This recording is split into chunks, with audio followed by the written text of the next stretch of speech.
Hindi na kami madalas nakakaakyat dito sa rooftop dahil gumagawa nga sila dito, nagta-tiles, and busy yung mga tao dito sa taas, and umuulan tuwing hapon at gabi. Ngayon, naisipan namin umakyat kasi maganda yung panahon, and pag akyat namin, ayan nga, ang grabe. Yung kamote namin, ang dami na namang bagong talbos. So, pwedeng-pwede nang i-harvest uli at isama sa ulam. Ayan. O, diba? Ang ganda. Ang yabong niya na. At saka, ito nga palang malunggay, pinutulan nila para nga daw magsanga. So, ayan. Patubo na. Ang ganda din. And yung iba pang halaman na tanim ni Gabi. So, ayan. Pati yung okra namin, napansin ko, ayan, yung sili nga pala, gumanda na uli siya. And meron kami ditong bagong talong. Ayan. So, bago naming tanim na talong. At saka, napansin ko din na pati yung okra ni Gabi ay namumunga na rin siya. So, may mga lumalabas na yung mga bunga. So, ayan yung update sa aming rooftop gardening ni Gabi. So, excited kami na lumabas na yung mga bunga at ma-harvest na rin namin. So, ayan. Tamang-tama at gusto nga naming magluto ng gulay.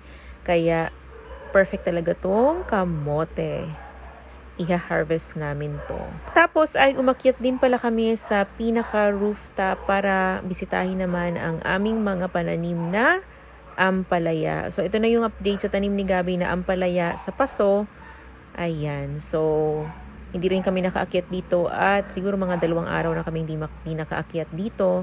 So, ipapakita ko sa inyo ang update nga sa kanyang mga ampalaya. So, ayan. At ang dami niya talagang bunga kaya natuwa ako. Ayan. So, marami na siyang bunga. Ayun pa sa baba.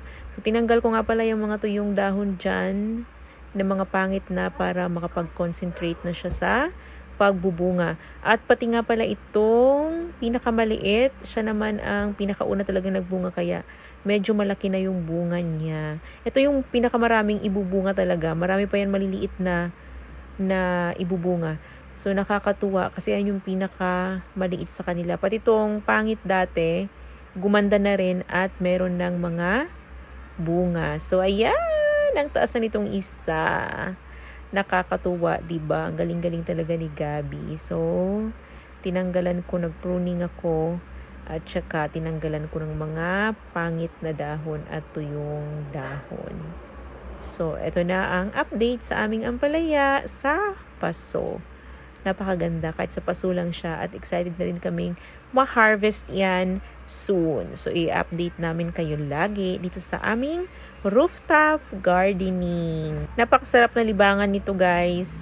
Lalo yung may mga space dyan, may mga lupa sa bakuran. Ang sarap-sarap magtanim. Kaya ako nga nai-enjoy namin ni Gabi, lalo si Gabi, na magtanim kahit sa paso lang.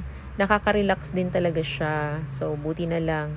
At meron kami ditong mga paso at yung mga lupa dito, ito pa yung mga lupa yata na dala-dala ni Uncle dati nung nagtanim siya dito ng mga halaman niya. At pagbaba nga namin ay nagwalis muna ako para hindi masyadong makalat at magandang tingnan. So, maganda na siya ngayon kasi naka-tiles na at hindi na masyadong maalikabok. Palalagyan din daw yan ng bubong. Ayan. So, shout out sa aking mga pinsan sa may-ari ng bahay. Ayan. Sina Ate Nining, sina Uncle. Nandito sila pero umuwi sila. Uncle, umuwi muna yata ng Bikutan. Si Pipoy at si Marlon.